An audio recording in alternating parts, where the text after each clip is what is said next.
नमस्कार मित्रांनो, आपल्या चॅनलचं नाव आहे हरीश साळी व्लॉग आणि आपण आज स्पेशल आलो गावी होळीसाठी आलेलो आहे। आणि आमचा आज होळीची पालखी सजावट आहे, म्हणजे आमच्याकडे बेगाड लावणं बोलतात। त्यासाठी मी आज मंदिरात जाणार आहे आणि आता वाजलेला आहे 1। मग मी आता मंदिरात जाण्यासाठी निघालेलो आहे। मग आपण पुढचा प्रवास करूया।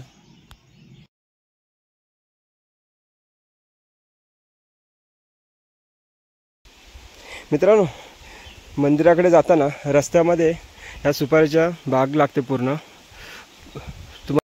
मित्रांनो, मी घरून 1 वाजता निघालेलो होतो आणि आता 1:30 वाजलेला आहे, म्हणजे मला इथे येईपर्यंत अर्धा तास गेलेला आहे, जिथपासून बाग सुरुवात होते तिथपासून। आणि आता मंदिरामध्ये जाईपर्यंत अजून 10-15 मिनिटे लागतील मला। मग चला आपण पुढे मंदिरामध्ये जाऊया। आता फुलं आहेत ही। आपण रानात फिरल्यानंतर आपल्याला वेगवेगळ्या प्रकारची फुलं बघायला भेटतीलच।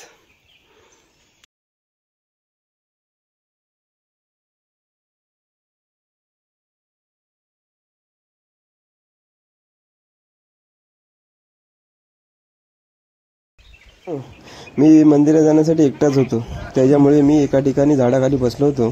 पण बसल्यावरती मला एक एक एक करत असे मंदिरात जाताना दिसले। ही मंदिरात जाताना पोरं दिसत आहेत, त्यांच्या मागे एक पेटी आहे। त्या पेटीमध्ये देवीचं सगळं सामान आहे, म्हणजे उद्याची तयारी, देवीसाठी जे सगळं लागणारं सामान आहे ते ह्याच्यामध्ये असणार आहे पेटीमध्ये। मग आता ही पेटी घेऊन देवळात जातात। मित्रांनो, बोलल्याप्रमाणे मी तिथून 15 मिनिटात मंदिराच्या तिथे पोहोचलेलो आहे आणि आता 1:15 वाजून गेलेले आहेत आणि आता थोड्या वेळामध्येच पालखी सजवण्याचं काम आतमध्ये मंदिरामध्ये चालू होईल।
मित्रांनो, ज्याप्रमाणे पालखी सजवली जाते त्याचप्रमाणे आता ह्या मंदिरामध्ये आमचे हे सगळे देव आहेत, ते देवांना पण सजवलं जाईल.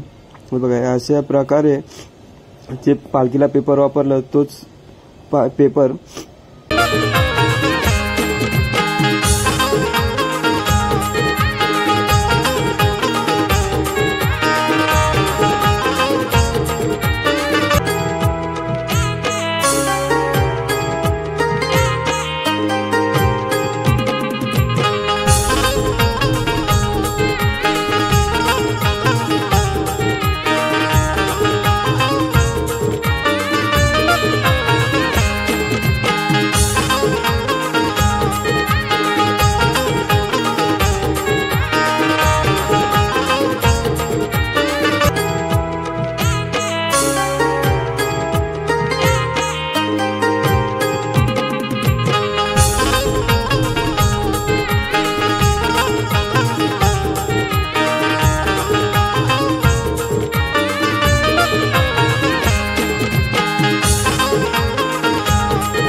मित्रांनो, तिकडे त्या साईडला टोपी बॅच वाटप चालू आहे.